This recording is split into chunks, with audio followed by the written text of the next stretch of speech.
በስመ አብ ወወልድ ወመንፈስ ቅዱስ ሥላሴ ተክለ ሃይማኖት ዳግማይ ሙሴ በአማን ኮንከ ኃጢአተ ዓለም ደምሳሴ በስመ አብ ወወልድ ወመንፈስ ቅዱስ ዝኬ ተክለ ሃይማኖት ናለውራኬ እስመ እግዚአብሔር ሴመከ ለኢትዮጵያ ሰባኬ በስመ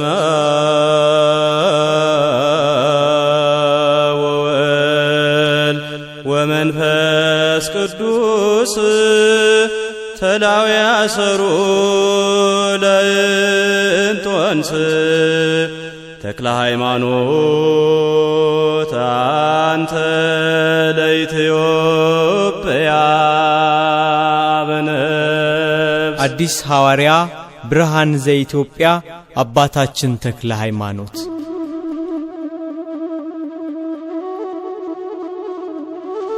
የኢትዮጵያ ቤተ መንግሥት ከአክሱም ወደ ላስታ የተዛወረበት ዘመን። በዚያ ዘመን በዮዲት ወረራ ተደናግጦ የነበረው ሕዝበ ክርስቲያን ተረጋግቶ በሃይማኖቱ እየበረታና እየጸና የነበረበት ዘመን። የነገሥታቱና የመኳንንቱ ልጆች በወጣትነት ዘመናቸው እየመነኑ ገዳም በመግባታቸው የምንኩስና ሕይወት የተስፋፋበት ዘመን። ይህ ዘመን እግዚአብሔር ኢትዮጵያን እንዲባርካት ለዘመናት በምህረት እንዲያት በቅድስና የተመረጠ ጻድቅ የሚያማልድ ሐዋርያ ያገኘችበት ዘመን ነበር። ይህ ዘመን በብሉይ ኪዳን ከግብጽ ባርነት አውጥቶ ወተትና ማር ወደምታፈልቀው ወደ ከነዓን እንደመራቸው የብሉይ ኪዳኑ ሙሴ ከአምልኮተ ጣዖት ከአጋንንት ቁራኝነት አላቆ ኢትዮጵያውያኑን ወደ አምልኮተ እግዚአብሔር ወደ ሕይወት መንገድ የሚመራ ኢትዮጵያዊው የአዲስ ኪዳን ሙሴ ጻድቁ አባታችን ተክለ ሃይማኖት የነበሩበት ዘመን። ከከተታ ውፊት ከውፊት ዳሞት ወላይታ ከዳሞት ወላይታ አማራ ሳይንት ከአማራ ሳይንት ሐይቅ እስጢፋኖስ ወሎ ከሐይቅ ደብረ ዳሞ ከደብረ ዳሞ ትግራይ እየተመላለሱ የኢትዮጵያን ቤተ ክርስቲያንን በወንጌል ትምህርት እያስተማሩ ሕዝቡን ከዲያብሎስ ባርነት ነፃ እያወጡ ወንጌልን የሰበኩ አዲስ የኢትዮጵያ ሐዋርያ አባታችን ተክለ ሃይማኖት ተክለ ሃይማኖት ፀሐይ ለዓለም ብርሃና ለነፍስ የዛቲ ትመንና እመንሱ ተቀባ ዋድህና ሌሊትና ቀን በመቆም አጥንታቸው የተሰበረ በክረምትና በበጋ ቁር መልካቸው የጠቆረ በጌታ ስም ደም ተቀብቶ ሰማዕት የሆነ እንቁ ባህሪ የደሃ ድል የዓለም ፀሐይ የተመረጡ ብርሃን የተወደዱ የጠሩ የተፈተኑ ሽማግሌ አባታችን ተክለ ሃይማኖት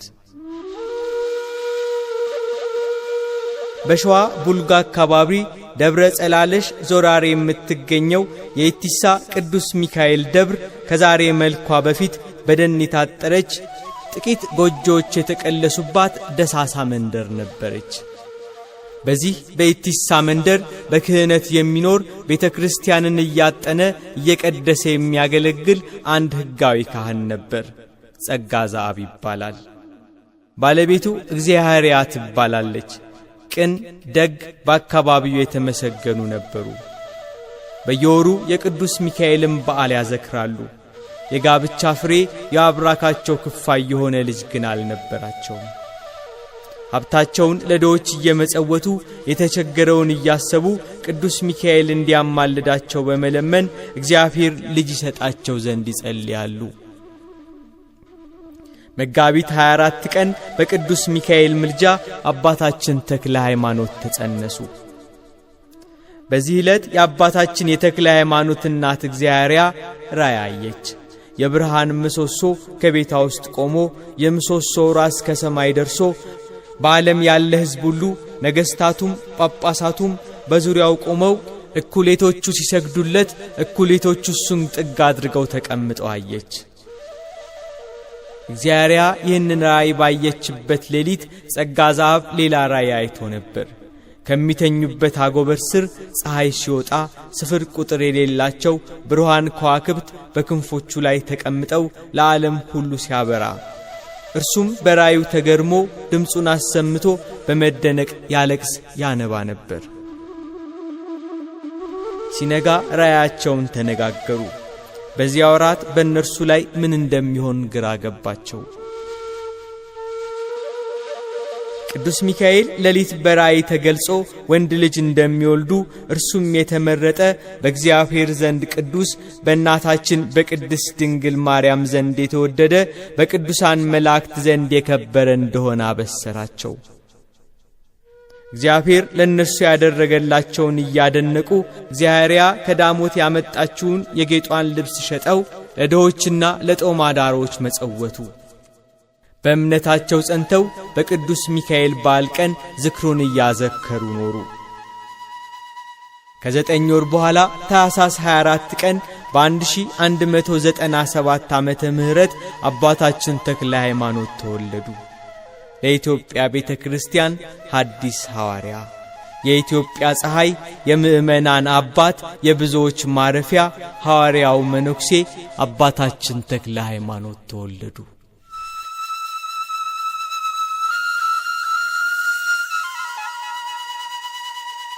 በዚህ ዕለት በጸጋ ዘአብ ቤት ታላቅ ደስታ ተደረገ። አትወልድም የተባለች መካኗ ሚስቱ እግዚአብሔር ጎብኝቷት መልካም ፍሬን አግኝታለችና። አባታችን ተክለ ሃይማኖት በተወለዱ በ3ኛው ቀን በዕለተ ሰንበት ሲነጋጋ ከእናታቸው እቅፍ ወርደው በተአምራት አንዱ አብ ቅዱስ ነው፣ አንዱ ወልድ ቅዱስ ነው፣ አንዱ መንፈስ ቅዱስ ቅዱስ ነው እያሉ አመሰገኑ። አባታቸው ጸጋ ዘአብ በቤተ መቅደስ እንደሚያደርጉት ምስጋና ማድረጉን ሲመለከቱ ያዩአቸው ሁሉ ተገረሙ። የ3 ቀን ሕፃን እንደምን ለምስጋና ተነሳ ብለው ተደመሙ። ቅዱስ ዳዊት ከሕፃናትና ከሚጠቡ ልጆች አፍ ምስጋናን አዘጋጀህ ያለውን አስበው ሌሎች በሕፃኑ ተገረሙ። በተወለዱ በ40ኛው ቀን ወደ ቤተ መቅደስ ይዘዋቸው ሄዱ። በዚያም በማየገቦ ጥምቀተ ክርስትናን አጠመቋቸው። ስማቸውን ፍስሐ ጽዮን ብለው አወጡላቸው፣ የጽዮን ደስታዋ ነውና። ባማረ በተወደደ ትምህርታቸው ቤተ ክርስቲያንን ደስ ያሰኟታልና፣ በጽኑ ሃይማኖት ሥራቸው ይጸናልና ፍስሐ ጽዮን ብለው ስም አወጡላቸው። ነገሥታት የሚገዙላቸው፣ አሕዛብ የሚሰግዱላቸው፣ ተአምራታቸው ከዛፍ ፍሬ የበዛ አባታችን ብለን የምንጠራቸው ምድራዊ አባት ሰማያዊ ሀብት ሐዋርያው መነኩሴ አባታችን ተክለ ሃይማኖት በእናትና በአባታቸው በጸጋ ዘአብና በእግዚአብሔር ቤት አደጉ። አባታችን 1 ዓመት ከ3 ወር ሲሆናቸው በሸዋ አካባቢ ረሃብ ገብቶ ነበር። የሚላስ የሚቀመስ ጠፍቶ ከሰማይ ደመና ጠፍቶ ዝናብ ተከልክሎ ነበር። በየወሩ የሚዘክሩት የቅዱስ ሚካኤል በዓል በሚበላ መጥፋት ዝክሩ ሊስተጓጎል መሆኑን ሲያስቡ እግዚአብሔርና ጸጋ ዘአብ አዘኑ። ጸጋ ዘአብ በሚያገለግልበት ቤተ ክርስቲያን ሄዶ ከመቅደሱ ገብቶ አቤቱ ጌታ ሆይ በእጄ ምንም የለኝም፣ የሚካኤል በዓል ሊተጓጎልብኝ ነው እያለ ከመንበሩ ተደፍቶ ያለቅስ ነበር። እርሱ በቤተ መቅደስ ሲያለቅስ ሚስቱ እግዚአብሔር በቤቷ ደጃፍ ሆና ታዝን ነበር። በዚህ ጊዜ ጡት በመጥባት ላይ ያሉት ፍስሐ ጽዮን እናታቸው እግዚአብሔር የዱቄቱን ዕቃ እንድታመጣ ጠየቋት። እጆቻቸውን ቢያሳርፉበት እንቅቡ በዱቄት ተመላ። 12 ቅርጫት ዱቄት ተገኘ። የዘይቱን ዕቃም በተአምራቱ ሞሉት። በዚያ የቅዱስ ሚካኤል ዝክር ተዘከረ። ፍስሐ ጽዮን 7 ዓመት እስኪሞላቸው ድረስ አባታቸው ጸጋ ዘአብ የቤተ ክርስቲያንን ትምህርት እያስተማሩ አሳደጓቸው። መዝሙረ ዳዊትን፣ በቤተ ክርስቲያን የሚነበቡ መጻሕፍትን፣ ብሉይና ሐዲስ ኪዳንን ሕጋቸውን ከመጠበቅ ጋር አስተማሯቸው። የእግዚአብሔርን መንፈስ ከእርሳቸው ጋር ነውና የነገሯቸውን ፈጥነው ይይዛሉ። ሲማሩ ቀድሞ የተማሩ ይመስል ነበር። አባታችን ሕጉን በመጠበቅ የጸና እግዚአብሔርን በመፍራትና በማምለክ የተጌጡ ሆነው አደጉ። ነገራቸውን በሰሙ መልካቸውን ባዩ ሁሉ ዘንድ የተወደዱ ሆኑ። የአጋንንትን ውጊያ ለማሸነፍ አብዝተው ከመጸለይ ጋር ጾምን መጾምም ጀመሩ። ትዕግስትን ገንዘብ አድርገው ያዙ።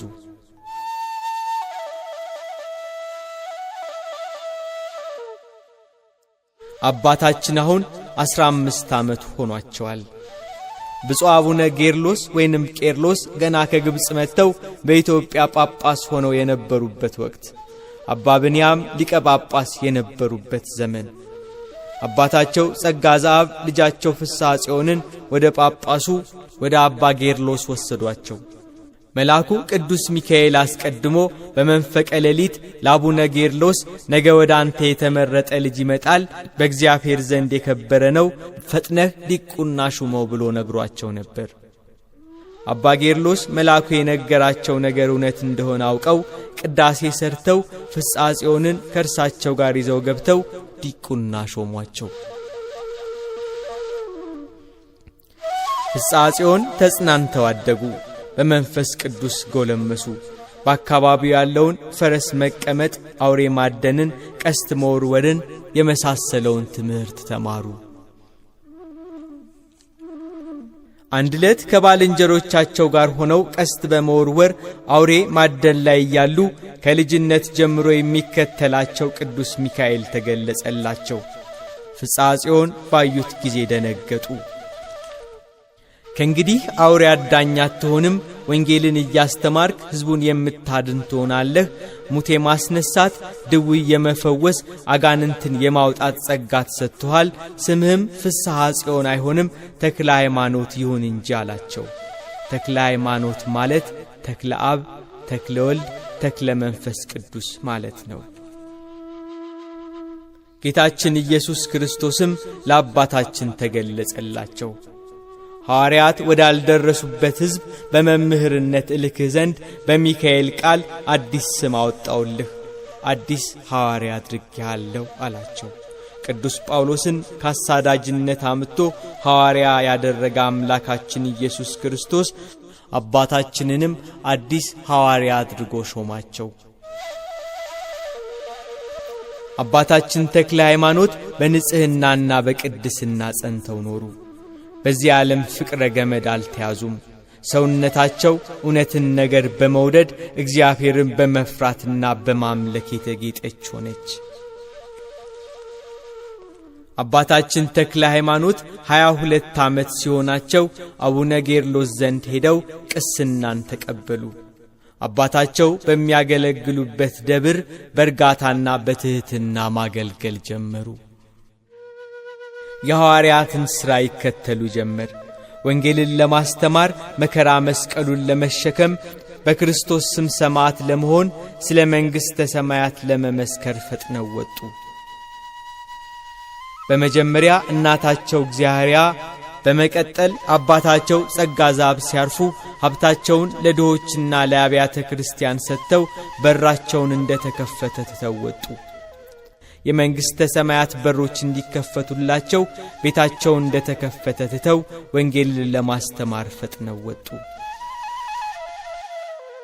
ጌታ ሆይ እንግዲህ ችግረኛ ነኝና ለእኔ ያለ አንተ ረዳት የለኝም፣ ደካማ ነኝና አድነኝ፣ ለመውደቅ ስፍገመገም ደግፈኝ፣ አንተ መጠጊያ ሁነኝ እያሉ አባታችን ተክለ ሃይማኖት ከቤታቸው ወጥተው ሄዱ።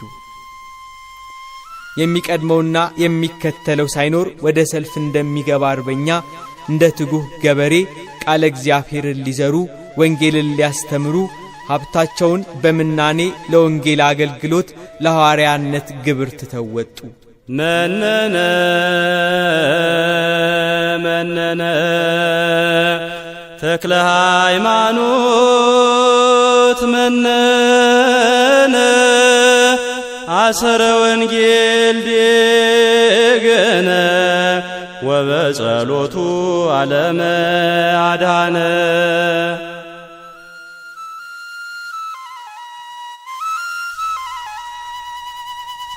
በደረሱበት አገር ሁሉ መንግሥተ ሰማያት ልትሰጥ ቀርባለችና ጌታ ባስተማራት ወንጌል እመኑ እያሉ ይሰብካሉ። በእግዚአብሔር ስም የሚያደርጓቸው ተአምራትን አይተው ሁሉም በኢየሱስ ክርስቶስ የባሕርይ አምላክነትና አዳኝነት እያመኑ ተከተሏቸው። ወደ አምልኮተ ጣዖት የምትወስድ የኀጢአት ምክንያት የሚሆን ሥራን ትተው በቀናች ሃይማኖት ጸኑ። በዚህ ወቅት ቡልጋና አካባቢው በጣዖት አምልኮ የተከበበ ነበር። ለእንጨት የሚሰግድ፣ ለድንጋይ የሚሰግድ፣ በባሕር የሚያመልኩ፣ መድኃኒት የሚቀምሙ ጠንቋዮች ነበሩበት። አባታችን ተክለ ሃይማኖት ስለ አካባቢው ሲሰሙ ቸይ የምትባል ወንዝን ተሻግረው ከተታ ገቡ።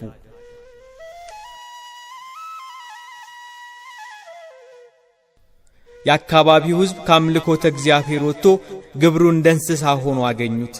እግዚአብሔርን አያውቅም ነበር። እሳቸውም ይህንን የተናቀ ሥራ ሲሰሩ አይተው የጌታችን የኢየሱስ ክርስቶስን ነገር ይነግሯቸው፣ ይገስጿቸው ነበር። ሕዝቡ ግን አልተቀበላቸውም። በጠላትነት ተነሳባቸው እንጂ ስለ ክርስቶስ እንዳይናገሩ፣ ስለ ወንጌል እንዳይመሰክሩ አሏቸው።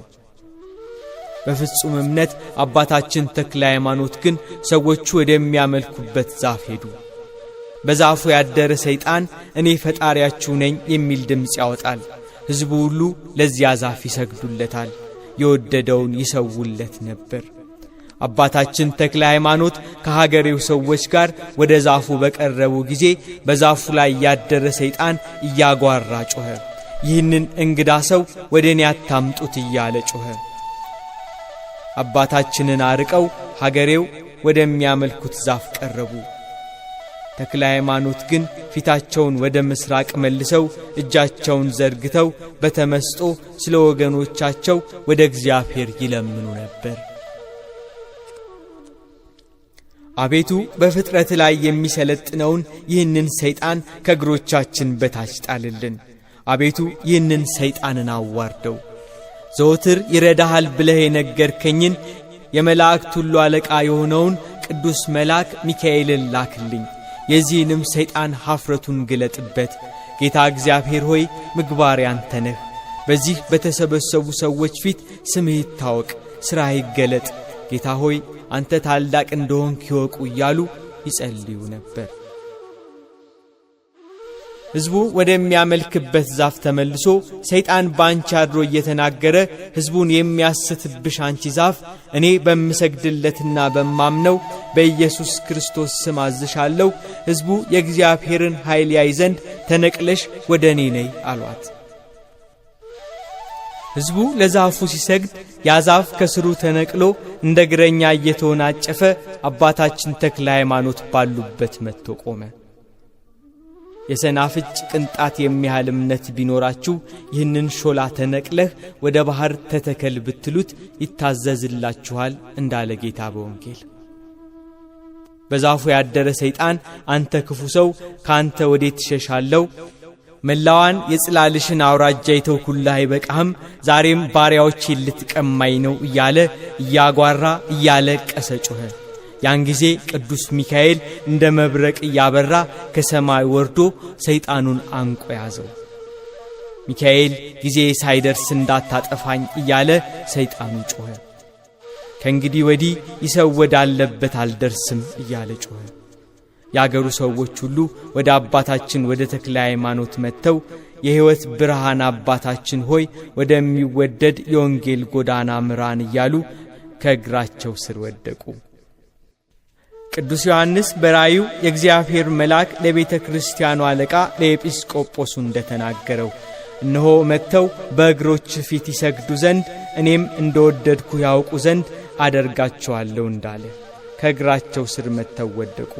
የዮሐንስ ራእይ ምዕራፍ 3 ቁጥር 9። ሕዝቡ ሁሉ ተሰባሰበ። ብዙ ሰዎች ወንዶችም ሴቶችም ሽማግሌዎችና ሕፃናት ቦታ እስኪጠባቸው ድረስ ተሰባሰቡ። እግዚአብሔር በአባታችን እጅ ያደረገውን ድንቅ ሥራ ተአምራት ሰምተው የነበሩ ሁሉ እኛም አንተ የምታመልከውን አምላክ አምነናል አሏቸው። አባታችን ተክለ ሃይማኖት ተነስተው ምዕጻት ወደምትባል ወንዝ ወርደው ውሃውን ባርከው በአብ በወልድ በመንፈስ ቅዱስ ስም አጠመቋቸው። በዚህ ዕለት ለከተታ ሕዝብ ታላቅ ድህነት ተደረገ። በፍጹም ልባቸው አመኑ። በሕዝቡ ላይ የእግዚአብሔር መንፈስ እንደ ርግብ ወርዶ ሲያርፍባቸው አባታችን ተክለ ሃይማኖት ያዩ ነበር። አባታችን ተክለ ሃይማኖት ወንጌልን እያስተማሩ ስለ ኢየሱስ ክርስቶስ የማዳን ሥራ እየመሰከሩ በሃይማኖት እንዲጸኑ አደረጓቸው። አባታችን ተክለ ሃይማኖት ኢትዮጵር በምትባል በእንደገና አውራጃ ቤተ ክርስቲያንን ሰሩ። በመስቀል ስም ታቦትን አስገብተው ሰራዬ ቄስ ሆነው ቅዳሴ ገቡ። ለሕዝቡም የኢየሱስ ክርስቶስን ክቡር ሥጋና ቅዱስ ደም አቀበሏቸው። በዚህ ሀገር በዚያች ቀን ፍጹም ደስታ ተደረገ። ሕዝቡ ሁሉ ሥላሴን በማመን የተጌጡ የተሸለሙ ሆኑ። አባታችን ተክለ ሃይማኖት በትውልድ ቀያቸው በዞረሬ ወዳሉ ካህናት ልከው በዚያች ቤተ ክርስቲያን እንዲያገለግሉ ካህናትን አስመጡ። አባታችን ተክለ ሃይማኖት በከተታ አውራጃ ወንጌልን እያስተማሩ 3 ዓመታት ቆዩ። እግዚአብሔር ከእርሳቸው ጋር ነበረና ቅዱስ ሚካኤል በሥራቸው ሁሉ ይረዳቸዋል። አባታችን ተክለ ሃይማኖት ብዙ ሰዎችን ወደ ክርስትና መጧቸው። ሐዋርያው መነኩሴ አባታችን ተክለ ሃይማኖት በከተታ በእግዚአብሔር ስም ብዙ ድንቅ ተአምራትን አደረጉ። አባታችን ተክለ ሃይማኖት በጾም ወራት የክብስ ወደምትባል ገዳም ገብተው ይጾማሉ። ከሰንበት በስተቀር ምንም አይቀምሱም። በሰንበት የሚመገቡት የዱር ቅጠል ነበር። ሰውነታቸውን ቀጧት። ከጾም ውጭ ወደ ሕዝቡ ተመልሰው ሃይማኖትን ያስተምሯቸዋል። ቅዱስ ጳውሎስ እንደሆነው በድካምና በጥረት ብዙ ጊዜም እንቅልፍ በማጣት በራብና በጥም ብዙ ጊዜም በመጾም ቆየው። ሁለተኛ ቆሮንቶስ ምዕራፍ 11 ቁጥር 27። በሚውሉበትና በሚያድሩበት ከርሳቸው ያልተለየ ቅዱስ ሚካኤል ይመራቸዋል። ዘወትር ከርሳቸው አይለይም። ተሰውሯቸው ሳይሆን በግልጽ እየታየ ይመራቸዋል። ነቢዩ ዳንኤልን እንደረዳው ከዋነኞቹ አለቆች አንዱ ሚካኤል ሊረዳኝ መጣ እንዳለ ካለቆቻችሁ ከሚካኤል በቀር ማንም የሚያጽናናኝ የለም እንዳለ አባታችንን ይረዳ ያጽናናቸው ነበር። ከ3 ዓመት በኋላ ከሰማይ ተክለ ሃይማኖት ብሎ ሲጣራ ሰሙ። የእግዚአብሔር ጥሪ ነበር። ብዙዎችን ወደ ክርስትና ታመጣለህና ተነስተህ ወደ ዳሞት ሂድ አላቸው። አባታችን ተክለ ሃይማኖት በእግዚአብሔር ጥሪ ዛሬ ወላይታ ተብላ ወደምትጠራው ወደ ዳሞት ሄዱ። አባታችን ተክለ ሃይማኖት ለእጃቸው በትር ለእግራቸው ጫማ ሳይዙ ሄዱ። የሐዋርያት ግብር ስለሆነ በብርሃን ሰረገላ ተቀምጠው ሄዱ። የኢየሱስ ክርስቶስ ጌትነቱን የምትናገረውን ወንጌል የደቡብ ሸዋን ክፍለ ሀገር ሁሉ እየዞሩ አስተማሩ። ወደ እነስድስቴ ወርደው ዊፋት ወደሚባል ወደ ታላቅ ተራራ ቢወጡ በተራራው ላይ አጋንንት ሲደነፉ አገኟቸው። እንደ ውሻ እንደ ጉርጥ ይጫጫሃሉ። በምሽት ያገሩ ሕዝብ ያመልኳቸዋል። አባታችን ተክለ ሃይማኖት ወደ እነርሱ ቀርበው በትዕምርተ መስቀል አማተቡባቸው። ያን ጊዜ በነፋስ ፊት እንዳለ ጢስ በነው ጠፉ። አባታችን ግን ሌሊቱን በሙሉ በዚያ ተራራ ላይ ጸሎት ሲያደርጉ አደሩ። ሲነጋ የዳሞት ሕዝብ ለአጋንንቱ ሊገብር ምግብና መጠጥ የሚሰዋ ላም ይዘው ወደ ተራራው ወጡ። በተራራው ላይ የነበሩት ግን ብፁዕ አባታችን ብቻ ነበሩ። ሕዝቡ ተራራው ላይ ወጥቶ ለአጋንንቱ ይሰግዳል። ብፁዕ አባታችን ግን ስለምን ለአጋንንቱ ትሰግዳላችሁ አሏቸው። በንስሐ ተመለሱና ለእግዚአብሔር ስገዱ ብለው ወንጌልን መሰከሩላቸው። ሕዝቡ ካልሰገድንለትና ካልሰዋንለት ልጆቻችንን ይገልብናል ብለው ፍርሃታቸውን ገለጹላቸው። ተክለ ሃይማኖትም እኔ አየው ዘንድ ወዴት አለ አሏቸው። በሌሊት እንጂ ቀን አይታይም፣ ግን በዚህ ተራራ ላይ ይኖራል አሉ ሕዝቡ። እሳት ለብሶ በጅብ ተቀምጦ እንደ ክረምት ነጎድጓድ እያሰማ ይመጣል። በጅብ የተቀመጡ ብዙ ሰዎች በግራና በቀኝ ይከቡታል። ሁሉም በአፋቸው እሳት እየተፉ ይመጣሉ አሏቸው። ብፁዕ አባታችንም በእውነት ይሄ ርኩስ ነው፣ ከፈረሶቹም እርሱ ይረክሳል አሉ። ብፁዕ አባታችን እስኪመሽ ድረስ እንጠብቀው፣ እኔ ካሸነፍኩት ለእኔ አምላክ ለእግዚአብሔር ትሰግዳላችሁ፣ እርሱ ካሸነፈኝ ለእርሱ ሰግዳለሁ አሉ። ሕዝቡ ሁሉ ተስማማ። እስኪመሽ ድረስ ጠበቁት። ሲመሽ በጅብ ተቀምጦ የሚያመልኩት ጋኔን መጣ። አባታችን ተክለ ሃይማኖት ተነስተው በመስቀል አማተቡበት። ጋኔኑ ከተቀመጠበት ጅብ ላይ ወድቆ እያጓራ እንደ ጢስ ተኖ ጠፋ። ከእርሱም ጋር ያሉት አጋንንት ከቦታችን አስወጥቶ የሚያሳድደን ይሄ ማን ነው እያሉ እየተጫጫሁ ተበተኑ። የዚህ ሀገር ሰዎች ይህንን ባዩ ጊዜ አምላክህ በእውነት ሁሉን የሚያሸንፍ ኃያል ነው እያሉ ደንግጠው ከአባታችን እግር ስር ወደቁ። በወደደን በርሱ ካሸናፊዎች እንበልጣለን ብሎ ጳውሎስ ለሮሜ ሰዎች እንደነገራቸው እነሆ እባቡንና ጊንጡን ትረግጡ ዘንድ በጠላትም ኃይል ሁሉ ላይ ሥልጣን ሰጠዋችሁ ብሏልና ጌታችን ኢየሱስ ክርስቶስ። ተክለ ሃይማኖት ክቡር ዘኢትዮጵያ ማይቶት እምላዕለ አሕዛብ ሰዳዴ ጽልመት በጽላሎት ከህባኒም ገጸሞት። ክቡር አባታችን ተክለ ሃይማኖትም ለሕዝቡ ወንጌልን አስተማሯቸው። አምላካችን ፍየልና ላም ልትሰውለት አይፈልግም። የላም ሥጋ አይበላም፣ የፍየል ደም አይጠጣም። በመገዛት ስገዱለት፣ በእውነት አምልኩት። እርሱ ብቻ ፈጣሪ ነው፣ ሌላ አምላክ የለም። እርሱ ብቻ ጌታ ነው፣ እርሱ ይገላል፣ እርሱ ያድናል እያሉ ስለ ኢየሱስ ክርስቶስ መሰከሩ። ሌሎችንም ድንቅ ተአምራትን አደረጉ። ብዙዎች በእሳቸው እጅ እግዚአብሔር ያደረገውን ድንቅ ተአምራት ተመልክተው ተደነቁ። አባታችን በረከትህን እንቀበል ዘንድ ባርከን እያሉ ከተክለ ሃይማኖት እግር ስር ወደቁ። በሉ በእግዚአብሔር ስም አምናችሁ ተጠመቁ ብለዋቸው በአብ በወልድና በመንፈስ ቅዱስ ስም አጠመቋቸው። እግዚአብሔር በቅዱሳኑ ላይ ድንቅ ነው እንዳለ ቅዱስ ዳዊት በመዝሙሩ።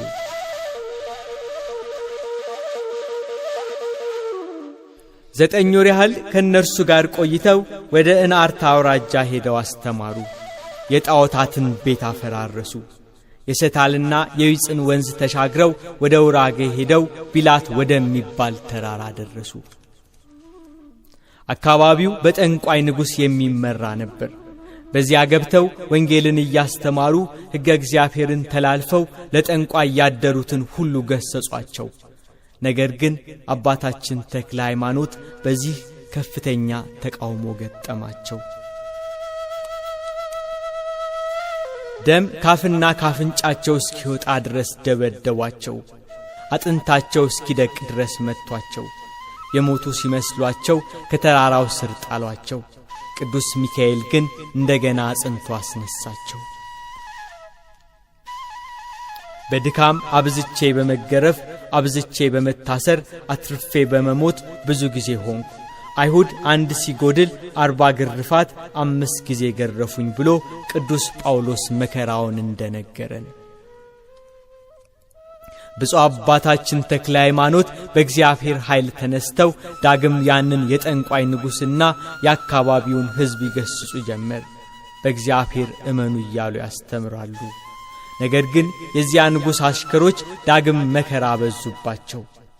በመጨረሻ ግን አልመለስ ያሉትን ሕዝብ እንዳይማር እንቅፋት የሆኑትን ጠንቋዮቹንና ጋሻ ጃግሬዎቹን መሬት ተከፍታ እንድትውጣቸው ጸለዩ።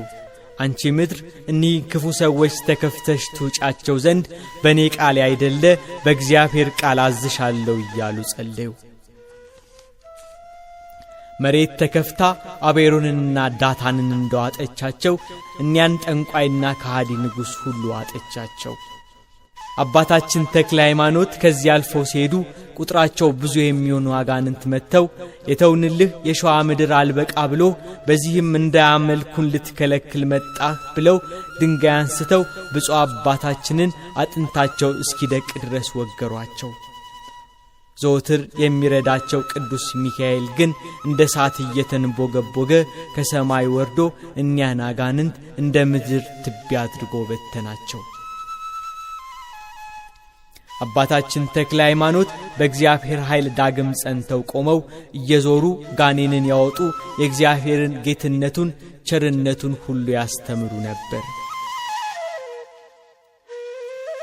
የዳሞት ንጉሥ ሞቶሎሚ እግዚአብሔርን አገባለሁ ብሎ ባሰበበት በሰርጉ ዕለት ቅዱስ ሚካኤል በመብረቅና በብርሃን ተገልጦ ሲሰነጥቀው ስላየ አእምሮ ታውኮ ይኖር ነበር። የቢላቱ መስፍን ንጉሳችን ሞቶሎሚ አእምሮ ታውኳልና ፈውሱልን ብሎ ለአባታችን ለተክለ ሃይማኖት ነገራቸው። አባታችን ተክለ ሃይማኖት ወደ ዳሞት ከመስፍኑ ጋር አብረውት ሄዱ። ሞቶሎሚ ግን አባታችን ተክለ ሃይማኖትን እንዳየ በቅርጫት ከቶ በጦም ግራሪያ ገደል እንዲጥሏቸው አዘዘ። ነገር ግን ቅዱስ ሚካኤል በክንፉ ስለጠበቃቸው ከገደል ተጥለው ምንም ሳይሆኑ ወጡ። አባታችን ተክለ ሃይማኖት ተመልሰው ሞቶሎሚ ፊት ቆመው የእግዚአብሔርን ክብር ይመሰክሩ ነበር። ዳግም ሞቶሎሚ የላካቸውን ሰዎች ባለማመኑ ሌሎችን በተመሳሳይ ትእዛዝ አዞ ከ10 የዓይን ምስክሮች ጋር ላከ። ነገር ግን አሁንም በሰላም ከገደሉ ወጡ። ይህንን ድንቅ ተአምራት የተመለከቱ የዳሞት ሕዝብና የተላኩት 10 ምስክሮች በተክለ ሃይማኖት አምላክ በእግዚአብሔር አመኑና ክርስትናን ተቀብለው አምልኮተ ጣዖትን ተዉ። አባታችን ተክለ ሃይማኖት ከጠንቋዮች ጋር እንደ ነብዩ ሙሴ ተከራክረው በማሸነፍ ሙት በማስነሳት ሞቶሎሚን አሳምነው ካጠመቁት በኋላ ንጉሡ ለቤተ ክርስቲያኑ ብዙ ርስትና ገንዘብ ሰጠ። አባታችን ተክለ ሃይማኖት ክርስትናን በማስተማር 12 ዓመት በዳሞት ቆዩ።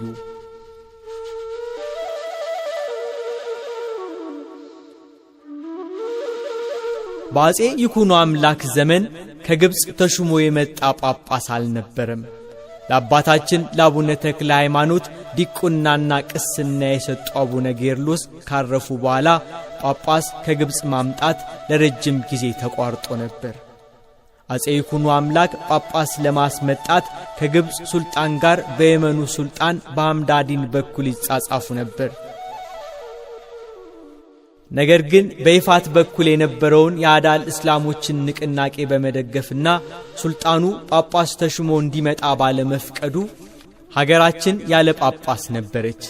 በዚህ ወቅት በሸዋና በደቡብ ኢትዮጵያ በስብከተ ወንጌል ሥራ ላይ የነበሩት አባታችን አቡነ ተክለ ሃይማኖት ለአዳዲስ አብያተ ክርስቲያናትና በሞቶሎሚ ጊዜ የጠፉትን ለመተካት ታቦት የሚባርክላቸው ሊያገኙ አልቻሉም ነበር። በዚያ ዘመን በተለያዩ አካባቢዎችና አገሮች እየዞሩ በማስተማር የተመሰገኑ በተአምራታቸው የተወደዱ ሐዲስ ሐዋርያ ብርሃን ዘኢትዮጵያ የተባሉ አባታችን ተክለ ሃይማኖት ብቻ ነበሩ። አባታችን ተክለ ሃይማኖት ወደ እግዚአብሔር ቢጸልዩ በሊቃነ ጳጳሳት እንደሚሾሙት ሌሎች ጳጳሳት ሳይሆን አንተን ግን እኔ ሾምኩህ በማለት እግዚአብሔር አምላክ ሾማቸው።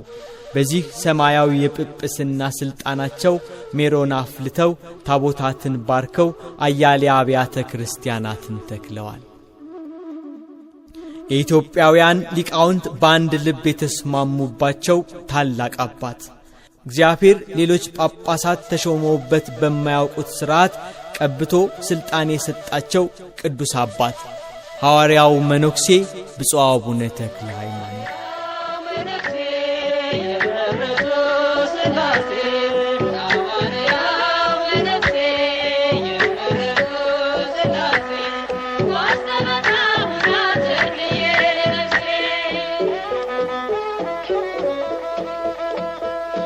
ብራና በዜናው ሲገለጥ ገድለ ተክለ ሃይማኖት ከሰው ልጅ ልቡና ይወጣል አጋንንት የቅዳሴው ዕጣን ሲመጣ ከዋሻው ምድርን ይባርካል ጸሎቱ ምህላው ምድርን ይባርካል ጸሎቱ ምህላው ሐዋርያው መነኩሴ የመረጡ ሥላሴ ሐዋርያው መነኩሴ የመረጡ ሥላሴ ዋስተበዳ አባታችን ተክለ ሃይማኖት ወደ አማራ ምድር ሄዱ። አጋንንት ያደረባቸውን ድውያንን እየፈወሱ ሕዝቡን ወንጌልን እያስተማሩ በአባታችን በአባ በጸሎተ ሚካኤል ደብር በደብረ ጎል በዋሻ ውስጥ ተቀመጡ። የታምራታቸውን ነገርና የትሩፋታቸውን ዝና በአማራ አውራጃ ሁሉ ተሰማ። ደዌያቸው ልዩ ልዩ የሆነና ሕመምተኞችን ሁሉ ብፁዕ አባታችን እጃቸውን በላያቸው እየጫኑ ያድኗቸው ነበር። ያመኑት እንደሚያደርጉት እጃቸውን በድዌዎች ላይ ይጭናሉ እነርሱም ይድናሉ ብሎ ጌታችን በቅዱስ ወንጌል እንደነገረን የደብሩ መነኮሳትም በሥራቸው ተገርመው ይህንን ያደረገን እግዚአብሔርን ያመሰግኑ ነበር። ብፁዕ አባታችን በዳዊት መዝሙር በነቢያት ምስጋና ሌሊትና ቀን ይተጋሉ። በእያንዳንዱ መዝሙር 10 ጊዜ ይሰግዱ ነበር። በየቀኑ ያለ ማቋረጥ ከጸሎት ጋር 3650 ጊዜ ይሰግዳሉ። ከዚህ ጋር የወፍጮውንም ሥራ ከአርደቱ ጋር ያስተጓጉሉም ነበር። ለገዳሙ መነኮሳት በሥራ ጊዜ እንደ ጆሮና እንደ ዓይን ሆነውላቸው ተቀመጡ። ሁሉም ተክለ ሃይማኖት ይህንን አድርግልኝ፣ ተክለ ሃይማኖት ተከተለኝ፣ ተክለ ሃይማኖት አግዘኝ፣ እርዳኝ፣ ይህንን አበጅልኝ ይሏቸው ነበር። ያለ መታከትና ያለ ብስጭት ለሁሉም እሺ ይሉ ነበር። በየሳምንቱ 3 ቀን 5 ቀን ያከፍሉ ነበር። ለ10 ዓመታት በአባ በጸሎተ ሚካኤል በደብረ ጎል ከቆዩ በኋላ ቅዱስ ሚካኤል ተነስተህ ሐይቅ ወደምትባል ስፍራ ሂድ፣ በዚያም ኢየሱስ ሞዓ የሚባል በበጎ ሥራ ሁሉ የተጌጠ ደግ ሰው ታገኛለህ፣ እሱም የምንኩስናን ቀንበር ያሸክምሃል፣ ተከተለኝ እኔ እመራሃለሁ አላቸው። አባ በጸሎተ ሚካኤልን ተሰናብተው አባታችን ተክለ ሃይማኖት ወደ ሐይቅ ሄዱ። ቅዱስ ሚካኤል እየመራቸው በብርሃን አምድ ሆነው አባ ኢየሱስ ሞዓ ሀገር ሐይቅ ደረሱ። ወደቡን የሚሻገሩበት መርከብ አላስፈለጋቸውም። የመላእክት አለቃ ቅዱስ ሚካኤል ባህሩን እየረገጠ ተገልጦ በመታየት ተከተለኝ አላቸው። ብፁዕ አባታችን ወደ ውሃው ገብተው ተከተሉት። በባህሩ ላይ እንደ መሬት እየተራመዱ ወደ ቤተ ክርስቲያኑ ገቡ። ቅዱስ ጴጥሮስ ከታንኳይቱ ወርዶ በእግሮቹ እየተራመደ በባህሩ ላይ እንደሄደ አባ ኢየሱስ ሞዓ የአባታችንን መምጣት ሲሰሙ ከመንበራቸው ተነስተው ተቀበሏቸው። የብፁዕ አባታችን የአቡነ ተክለ ሃይማኖትን የፊታቸውን ብርሃን ያደረባቸውን ጸጋ ሲያዩ አባ ኢየሱስ ሞዓ ተደነቁ። የመላእክት የቅድስናቸው ምሳሌ የሚሆን የምንኩስናን ልብስ አለበሷቸው። በትሕትናና በድካም ከዚያ ኖሩ። በየሳምንቱ ያከፍሉ ነበር። ከእሁድና ከቅዳሜ በቀር እህል አይቀምሱም። የዳዊትን መዝሙር በመዓልትና በሌሊት ተግተው ይደግማሉ። ሰውነታቸውን በስግደት በጾም ያደክሙታል። ዕለት ዕለት ድካምና ትጋት እየጨመሩ ብዙ ዘመን በሐይቅ እስጢፋኖስ ኖሩ። ቅዱስ ጳውሎስ እንደመሰከረ ስለ ክርስቶስ በድካም በመንገላታትም በችግርም በስደትም በጭንቀትም ደስ ይለኛል፣ ስደክም ያን ጊዜ ኃይለኛ ነኝና እንዳለ። በዚህ ትጋት ከእግዚአብሔር የታዘዘ ቅዱስ ሚካኤል ድንገት ነጥቆ ወደ ሰማይ አወጣቸው። እስከ 3ኛው ሰማይ ድረስ ቅዱስ ጳውሎስ እንደተነጠቀ ነቢዩ ኢሳይያስ እግዚአብሔርን በረጅምና ከፍ ባለ ዙፋን ላይ ተቀምጦ አየሁት እንዳለ አባታችን ተክለ ሃይማኖት በእግዚአብሔር ዙፋን ፊት ቀረቡ። ቅዱሳን መላእክት ሲያመሰግኑት ተመለከቱ። ከዙፋኑ ክፍልህ ከ24ቱ ካህናት ጋር ይሁን የሚል ቃል ሲወጣ ሰሙ። የወርቅ ጽና ይዘው ከ24ቱ ካህናት ጋር በሰማይ ያጥኑ ጀመር። 25ኛ ሆነው በማይታበል ቃሉ አምላካችን ኢየሱስ ክርስቶስ ያው የሆነ ቃል ኪዳን ገባላቸው። እንደወደድከኝ እወድሃለሁ፣ ስምህን ልዑል ክቡር አደርገዋለሁ። በጸሎትህ የሚታመነው ሰው ሁሉ ስለ አንተ ይድናል። መታሰቢያህን ያደረገ እኔ በሰማይና በምድር አከብረዋለሁ ብሎ ቃል ኪዳን ገባላቸው። አባታችን ተክለ ሃይማኖት ከሰማይ ወደ ቀድሞ አኗኗራቸው ተመለሱ። የሰማዩን መንግሥት ካዩ በኋላ በሰማይ በሚኖረው በፈጣሪያቸው ፍቅር እንደ እሳት ልባቸው ነደደ። ዘወትር የዳዊትን መዝሙር፣ ሌሎችንም የነቢያትን የሐዋርያትን መጽሐፍ ያነቡ ነበር። ሌሊትና ቀን አይተኙም። ያለ ማቋረጥ እያመሰገኑ ይጸልያሉ። አባታችን ተክለ ሃይማኖት በሐይቅ 10 ዓመት ያህል ኖሩ። ከዚያ ተነስተው ወደ ትግራይ ምድር ዳሞ ወደሚባል ተራራ ወጡ። አቡነ አረጋዊ ገዳም በደብረ ዳሞ ከአባ ዮሐኒ ጋር ተገናኙ። በዳሞ ተራራ ላይ በጾምና በጸሎት አባታችን ተክለ ሃይማኖት 12 ዓመት ተቀመጡ። ከ12 ዓመት በኋላ ከደብረ ዳሞ ወጥተው ወደ ሌሎቹ የትግራይ ገዳማት ሊሄዱ ተነሱ። በገመድ የሚወረደውን የደብረ ዳሞን ገደል ለመውረድ ሲጀምሩ ሰይጣን ገመዱን በጠሰባቸው። በዚህ ወቅት አባታችን ተክለ ሃይማኖት 6 የጸጋ ክንፎች ተሰጣቸው። በእነዚያ ክንፎች እየበረሩ የደብሩ መነኮሳት እያዩአቸው በሰላም ደረሱ። ነቢዩ ኢሳይያስ እግዚአብሔርን በመተማመን የሚጠባበቁ ግን እንደ ንስር በክንፍ ይወጣሉ፣ ይሮጣሉ፣ አይታክቱም፣ ይሄዳሉ፣ አይደክሙም እንዳለ አባታችን ተክለ ሃይማኖት በተሰጣቸው የጸጋ ክንፍ ወረዱ። የወንጌል ክብር የታውታትላት ጸሎተኛው ቅዱስ አባ ተክለ ሃይማኖት ክንፍን የተሸለምክ እንደ ሰማይ መላእክት ክንፍን የተሸለምክ እንደ ሰማይ መላእክት ሐዋርያ መነኩሴ የመረጡ ሥላሴ ሐዋርያ መነኩሴ የመረጡ ሥላሴ ዋስተበካውና ተክልዬ ለነፍሴ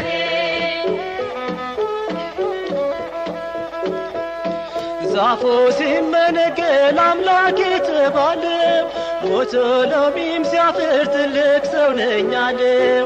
የተክልዬ ጸሎት ብዙ ነው ሚስጥሩ 6 ክንፍ አውጣ ቢቆረጥ አንድ እግሩ 6 ክንፍ አውጣ ቢቆረጥ አንድ እግሩ ሐዋርያው መነኩሴ የመረጡ ሥላሴ። ከጊዜ በኋላ አባታችን ተክለ ሃይማኖት ባረፉበት በዚያ ቦታ ቤተ ክርስቲያን ተተከለ። አባታችን ተክለ ሃይማኖት ወደ ዋሊ ገዳም ገብተው የተሰወሩትን መነኮሳትን አግኝተው ሰላምታ ሰጧቸው። ከዚያ ተነስተው ወደ ሐውዜን ገዳም ሄዱ። በሐውዜን ገዳም ከመነኮሳቱ በረከትን ተቀብለው እርሳቸውም ባርከዋቸው እየተዘዋወሩ ትግራይንና አካባቢዋን ባረኩ። የብርሃን አምድ እየመራቸው ኢየሩሳሌም ደረሱ።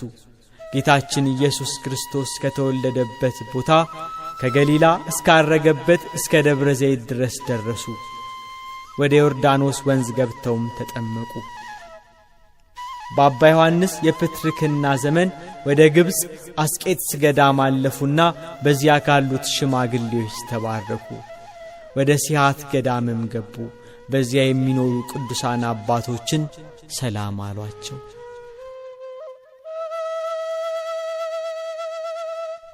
አባ ዮሐንስ 5ኛ ከግብጽ ሲመጡ አባታችን ተክለ ሃይማኖት የጵጵስና ሥራቸውን እየሰሩ ነበር። ይህንን የሰሙት አባ ዮሐንስ በሹመት ምክንያት ይጣላኛል ብለው መጥተህ እንነጋገር ሲሉ መልእክተኛ ለአባታችን ላኩባቸው። አባታችን ተክለ ሃይማኖት ትሕትና ልማዳቸው ነውና እኔ አንድ ምስኪን ከጳጳስ ጋር እንደምን እነጋገራለሁ? ነገር ግን ትእዛዝ ለመፈጸም ስለሄዳለሁ ብለው ሄዱ። ጳጳሱ አባ ዮሐንስም በከፊል የኢትዮጵያ ግዛት ጳጳስ ሆነው እናገልግል ቢሏቸው አሁንም አርሶ ከመጡ እኔ ወደ ባቴ ገባለሁ ብለው እምቢ አሉ። ተሰናብተዋቸው ደብረ ሊባኖስ ገቡ። አባታችን አቡነ ተክለ ሃይማኖት ዕድሜያቸው ወደ 70ዎቹ አጋማሽ ሲጠጋ ገዳማዊ ቦታን ለመመስረት ወደ አሰቦ ወይንም ደብረ ሊባኖስ ገዳም ገቡ። ደብረ አሰቦ ወይንም ደብረ ሊባኖስ የአቡነ ሊባኖስ የጥንት ቦታ ነው። አባታችን ተክለ ሃይማኖት ደብረ ሊባኖስ ሲመጡ ሐራስ የተባለ ጠንቋይ ቦታውን ወስዶት ነበር ያገኙት።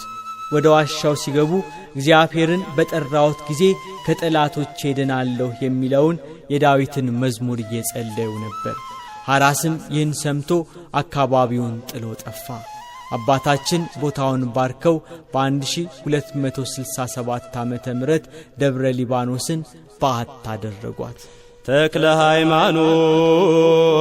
ሃይማኖት አቡነ ለደብረ ሊባኖስ አምዳ ማዛ ፍቅርከ ይምስከ መጽጌ ረዳ ለኢትዮጵያ በአውዳ።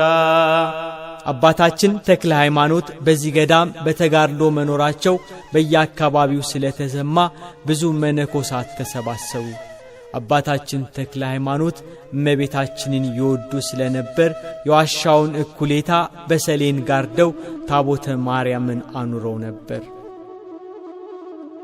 በባታቸው በጸሎት ኃይል ከዋሻው ውስጥ ውሃ ፈለቁ።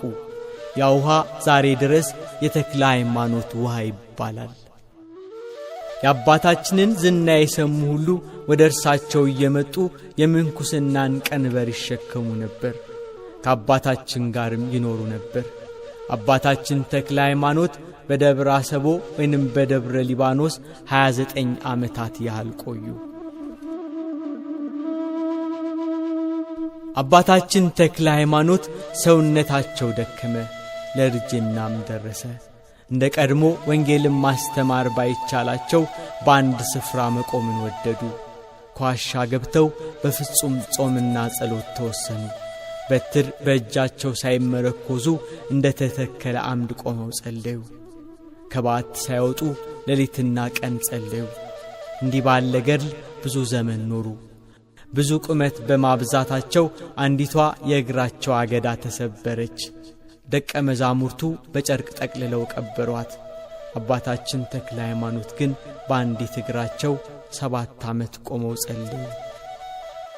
ጌታችን ኢየሱስ ክርስቶስ ለአባታችን ተገልጾላቸው መቀዳደምክን ጨረስክ፣ ሃይማኖትህን ጠብቀሃል፣ ስለ ስሜ መከራን ተቀብለሃል፣ መታሰቢያን ለሚያደርግ በጸሎትህ ለሚታመን መታሰቢያ ይሆንልህ ዘንድ ቃል ኪዳን ሰጠው አላቸው።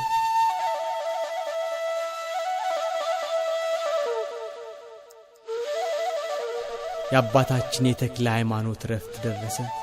አባታችን ረፍታቸው በደረሰ ጊዜ ደቀ መዛሙርቱን ሰብስበው ይመክሯቸው ነበር። ልጆቼ ሆይ ሁሉም መነኮስ መንግሥተ ሰማያት ይገባል ማለት አይደለም፣ ዓለምን በሚገባ የናቃት ብቻ ይገባል እንጂ። አስቀድማችሁ የእግዚአብሔርን ጽድቅ ብቻ ፈልጉ፣ ጾምና ጸሎትን አዘውትሩ፣ እርስ በርሳችሁ ተዋደዱ፣ ትእዛዙንም አጥብቃችሁ ጠብቁ።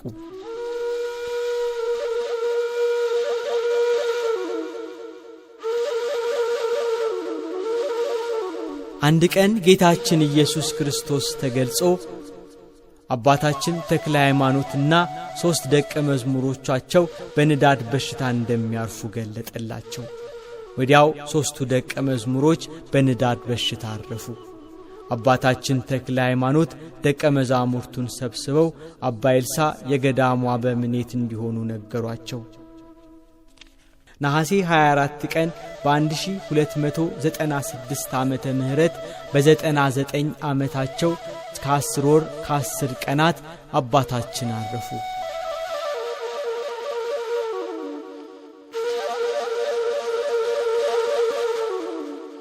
መነኮሳትም በአታቸው በነበረው ዋሻ ውስጥ ቀበሯቸው። ተክለ ሃይማኖትን ለዓለም ፀሐያ ሐዘና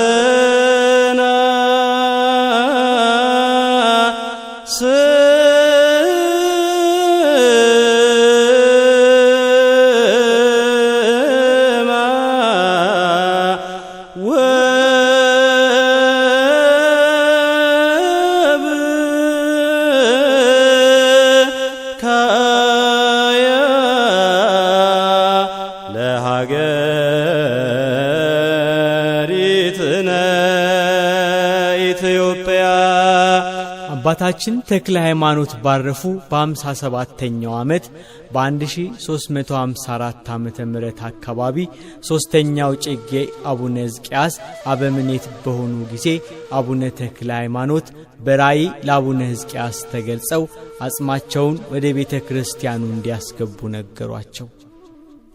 ግንቦት 12 ቀን ዋሻውን ከፍተው ደቀ መዝሙሮቻቸው አጽሙን በክብር አውጥተው ወደ ደብረ ሊባኖስ ገዳም አስገቡት። አባታችን ተክለ ሃይማኖት ለኢትዮጵያ ቤተ ክርስቲያን በትምህርታቸውና በትሩፋታቸው ብርሃን ናቸው። ክርስትናን በደቡብ ኢትዮጵያ በመስበክ ምንኩስናን በሸዋና በደቡብ ኢትዮጵያ በማስፋፋት ደቀ መዝሙሮቻቸውን በጎንደር፣ በጎጃም፣ በደቡብ፣ በምዕራብና በምስራቅ ኢትዮጵያ ባከናወኑት ሐዋርያዊ ተልእኮ ለኢትዮጵያ ቤተ ክርስቲያን ቅዱስና ታላቅ አባት ናቸው።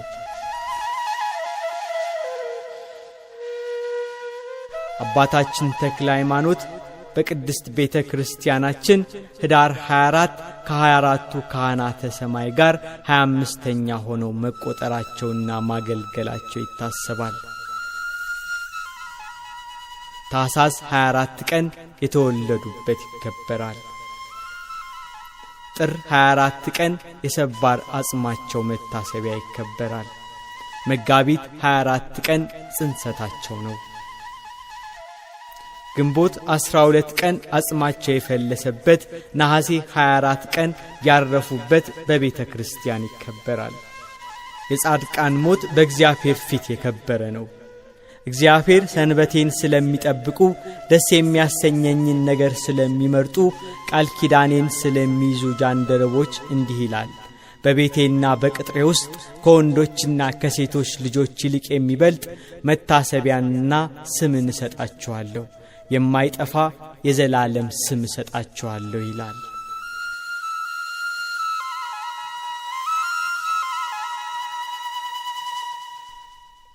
አባታችን ተክለ ሃይማኖት ከሙሴ ጸሊም ቀጥሎ በግብጽ ቤተ ክርስቲያን በቅድስና የሚታወቁ ኢትዮጵያዊ አባት ናቸው። የግብጽ ቤተ ክርስቲያን የልደት ቀናቸውን በበዓልነት ከምታከብራቸው 4 ቅዱሳን አንዱ ናቸው። አባታችን ተክለ ሃይማኖት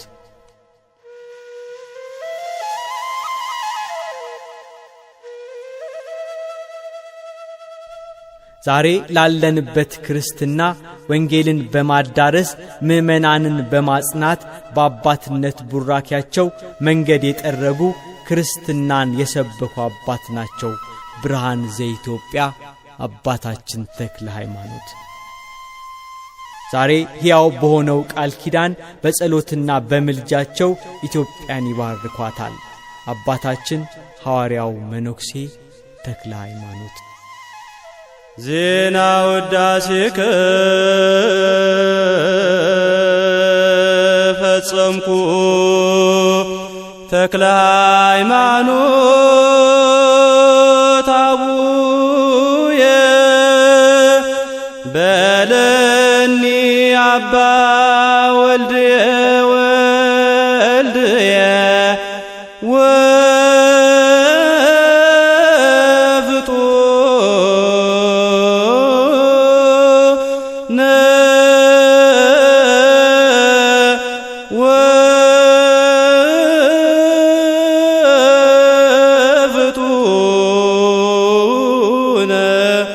ወፍጡነ ስማኒ ጸሎትየ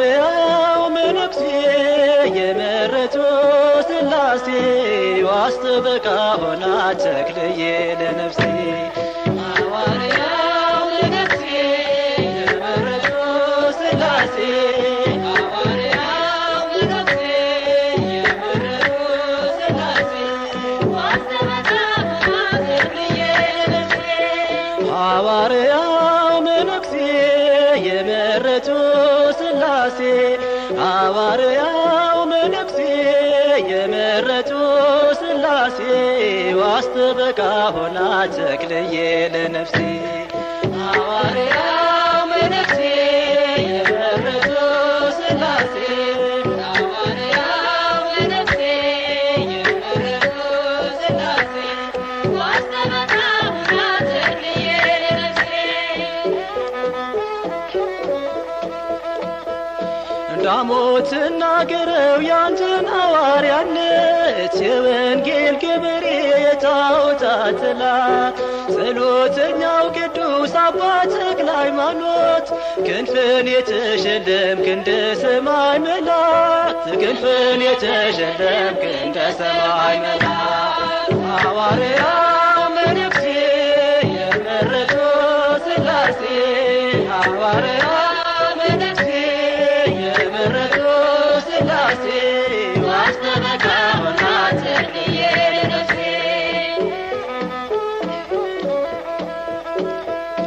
ብራናው ሲገለጥ ገድለ ተክለ ሃይማኖት ከሰው ልጅ ልቡና ይወጣል አጋንንት የቅዳሴው ዕጣን ሲመጣ ከዋሻው ምድርን ይባርካል ጸሎቱ ምህላው ምድርን ይባርካል ጸሎቱ ምህላው ሐዋርያው መነኩሴ የመረጡ ሥላሴ ሐዋርያው መነኩሴ የመረጡ ሥላሴ ዋስጠበቃ ሆና ተክልዬ ለነፍሴ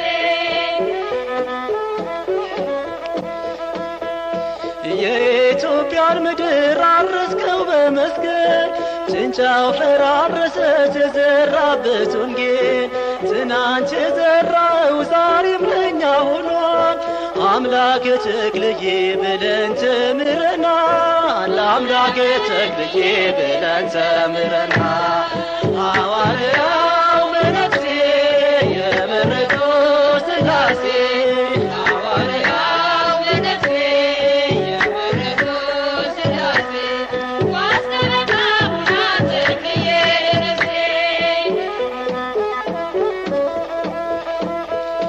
ከሱራፌል ተርታ ቆመ ለማትን ቅዱስ ቅዱስ ብለህ ስታመሰግን ጸሎት ትሩፋት ትሕትና ስግደት ጾም ከፍ አድርጎ ሰማይ ያደረሰ ጾም ከፍ አድርጎ ሰማይ ያደረሰ ሐዋርያው መነኩሴ የመረጡ ሥላሴ ሐዋርያው መነኩሴ የመረጡ ሥላሴ ዋስጠበቃ ሆና ተክልዬ ለነፍሴ